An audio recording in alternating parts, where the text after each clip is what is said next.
നമസ്കാരം കൂട്ടുകാരെ, ഞാൻ പീറ്റർ ചോളി. ഇന്നത്തെ പുതിയ വീഡിയോയിലേക്ക് ഏവർക്കും സ്വാഗതം. അതായത് 5/4/2026 ചൊവ്വാഴ്ച രാവിലെ റബ്ബർ വില വളരെ പ്രതീക്ഷയോടെയാണ് പുതിയ ഗവൺമെൻറ്റിനെ പ്രതീക്ഷിക്കുന്നത്. കാര്യം താങ്ങുവില പ്രകടന പത്രികയിൽ 300 രൂപ പറഞ്ഞിട്ടുണ്ട്. അത് എപ്പോൾ നടപ്പിലാക്കുമെന്ന് ആകാംക്ഷയോടെ കാത്തിരിക്കുകയാണ് എല്ലാ റബ്ബർ കർഷകരും.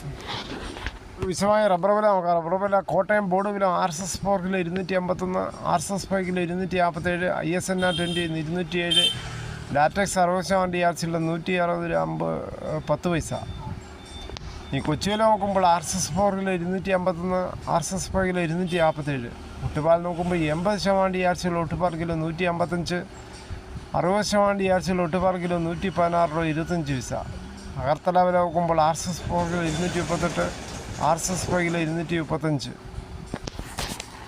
മറ്റിനം ഗ്രേഡിന് ഷീറ്റ് നോക്കുമ്പോൾ ലൂസ് കിലോ 240, ലോട്ട് കിലോ 203 208 രൂപ. കർണാടക വില നോക്കുമ്പോൾ RSS 3 256 രൂപ 50 പൈസ, RSS 4 246 രൂപ, RSS 5 241, ലോട്ട് 212. ഒട്ടുപാൽ നോക്കുമ്പോൾ 120 മുതൽ 150 വരെ. ഇനി വ്യാപാരി വില നോക്കുമ്പോൾ വ്യാപാരി വില Kottayam RSS 4 kilo 251, RSS 5 kilo 239, ISNR 20 201 രൂപ മുതൽ 201 രൂപ 50 പൈസ. ഒട്ടുപാൽ നോക്കുമ്പോൾ 70% DRC ഒട്ടുപാൽ കിലോ 136 മുതൽ 148 രൂപ. ഈ ഫീൽഡ് ലാറ്റക്സ് 218 രൂപ, ഫാക്ടറി വില 228 രൂപ. 25% DRC 200 ലിറ്റർ ബാരന് 10,900 രൂപ, 30% DRC 200 ലിറ്റർ ബാരന് 13,080 രൂപ, 35% DRC 200 ലിറ്റർ ബാരന് 15,260 രൂപ. ഇതാണ് ഇന്നത്തെ രാവിലത്തെ റബ്ബർ വില. ഇന്നത്തെ രാവിലെ ആയിട്ട് നോക്കുമ്പോൾ 1 രൂപയാണ് റബ്ബറിൻ്റെ വില കൂടിയിരിക്കുന്നത്.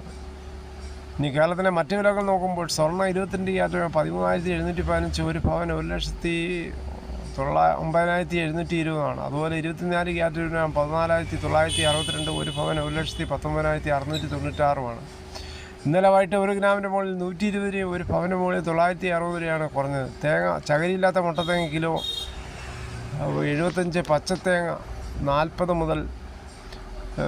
കുരുമുളക് ഗാർബിള് കിലോ 722, കുരുമുളക് അൺഗാർബിള് 702, കുരുമുളക് പുതിയത് 692, വെളിച്ചെണ്ണ ലിറ്റർ 390, കൊപ്ര എടുത്തപടി 151, കാപ്പിക്കുരു കിൻഡൽ 35,000,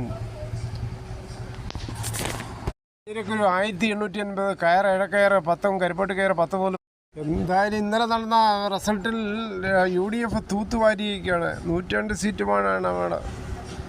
LDFന് 35, മറ്റേ BJPക്ക് 3 സീറ്റും. ഈ കോൺഗ്രസ്സിൽ ആര് മുഖ്യമന്ത്രിയാവും എന്നുള്ളതാണ് ചർച്ച. സാധാരണ മുഖ്യമന്ത്രി സീനിയർ നേതാവ് രമേശ് ചെന്നിത്തലയ്ക്കാണ് കൂടുതൽ ചാൻസ്. വേണുഗോപാൽ മുഖ്യമന്ത്രിയായാൽ ഇനി MP സ്ഥാനവും രാജിവെക്കേണ്ടി വരും, ഒരു ബൈ ഇലക്ഷനും നടക്കേണ്ടി വരും. അതുകൊണ്ട് സാധ്യത കുറവാണ്. രമേശ് ചെന്നിത്തലയ്ക്കാണ് കൂടുതൽ ചാൻസ്. ഇപ്പം VD സതീശന് പ്രധാനപ്പെട്ട വകുപ്പുമായിരിക്കാനാണ് സാധ്യത. എന്തായാലും അധികാരം തുടരുമ്പോൾ സാധാരണ ജനങ്ങളെ മറക്കാത്ത ഒരു പ്രഖ്യാപനങ്ങൾ ഉണ്ടാകട്ടെ എന്ന് നമുക്ക് ആശംസിക്കാം. അതോടുകൂടി ഈ വീഡിയോ പൂർണ്ണമാകുന്നു. ഇത്രയും സമയം ക്ഷമയോടെ കേട്ടിരുന്നു വളരെയധികം നന്ദി.